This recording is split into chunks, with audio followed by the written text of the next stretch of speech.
I was rushed and all hard, and I had a fever. They did some tests, and they told me to look. A bacterium has come in through the C-section, and the very aggressive bacteria. So tonight we must operate on you because you have sepsis, or a generalized sepsis infection. At that moment, you don't understand anything. I just knew that they had to have surgery on me. We were at the clinic. It was about 11 p.m., and at that moment, a priest came in, and he came in with a smile. I came to give you the sacraments, the confession, and he told me it's serious, but you're going to be okay. At that moment, I understood the seriousness of the matter and said, okay, whatever God wants. I entered the operating room with my little daughter in my newborn, and I remember that my mom was crying. Between the operations and when I opened for surgery, they discovered that my vital organs were infected and full of pus. It was a rather severe picture, so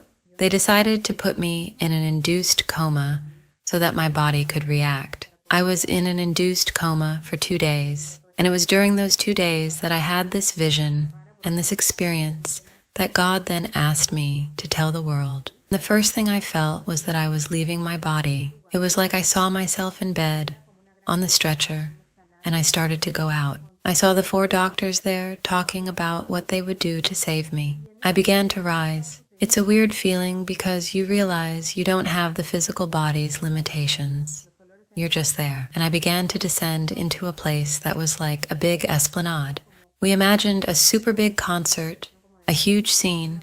It was a dark place, very smelly. The smells were horrible, and there was no light in this place, and there was no light on the floor. All the things under the ground were on the floor of that place. There were larvae, worms, excrement, cockroaches, and blood. And then I came to a place where I could see everything going on. The first thing I saw were wars. I saw people who were killing each other, and there were rivers of blood, a lot of poverty. Children who were walking looked like children from Africa. The color of their skin and wearing inferior clothes. They were dying, dropping dead, probably from hunger.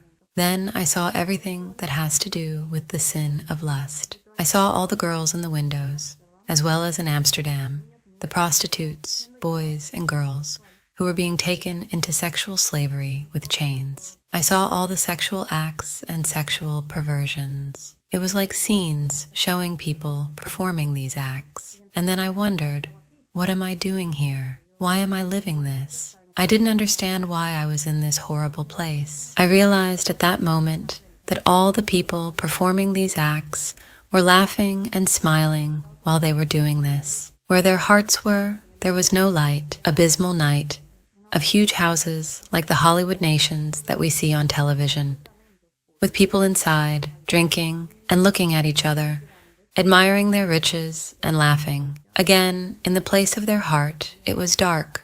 There was no light. And finally, I saw everything that has to do with the cult of the body. Desperate people exercise, men and women with perfect bodies exercising, looking at each other, admiring their bodies, and all ideal on the outside. Again, in the place of the heart, there was nothing. So I was in the middle of all this, watching and thinking, why am I here? I don't want to be here. The feeling of that place was like everything was fake. It was a big lie.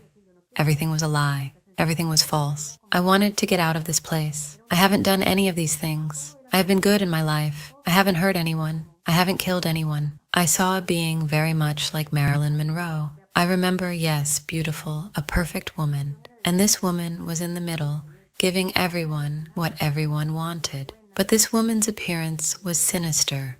Even though beautiful, stunning, and perfect, it was scary. It was terrifying when I saw her. Come, I can give you anything you want. You must adore me. Then I replied, I know who you are and I don't believe you. Besides, you're a woman and I'm not attracted to you. He told me not to worry.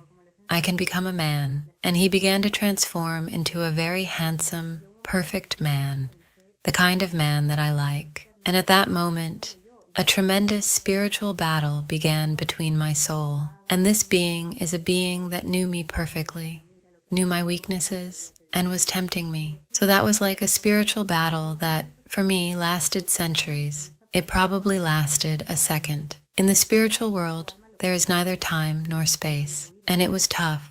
My soul retreated into itself. For the first time in my life, I began to cry out to God. And I remember that I began to shout to my God, "Help me, please help me. Don't let me fall. Get me out of this place. I am your daughter. I love you. Please take pity on me." It was tough. And I remember that at one point, I felt like a giant hand that started to pull me out. It came and started to take me out of this place. And I started to rise, to leave it.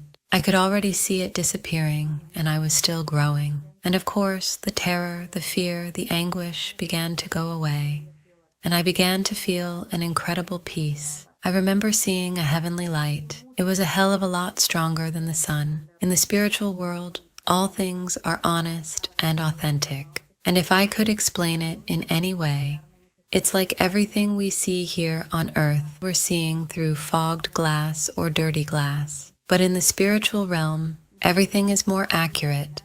The sounds, the smells, the colors, everything is felt in a more precise way. It is a natural environment. It is the actual reality. Then I saw this super strong skylight and was getting closer to it. I began to hear a choir-like children singing a melody. It's like the most beautiful melody you can listen to that I've ever heard again. Then I began to feel peace and tranquility. When I saw this heavenly light, I thought I was going to see God, and I began to feel a joy. I started to feel the same way when you're on the beach and a wave comes, and it rolls around you just like it, but with love, and rivers of love began to fall upon me. And that love was so deep, intense, extensive, and natural that it penetrated every cell of my soul, and my whole soul was entire of that love, and it kept coming, and it kept coming. It is a love that I have never felt again here in the world. It's not my love for my daughter, parents, or anyone. It is a much more robust and purer love. Then I just let myself be filled up. At no time did I feel judged, and at one point I wanted to give back.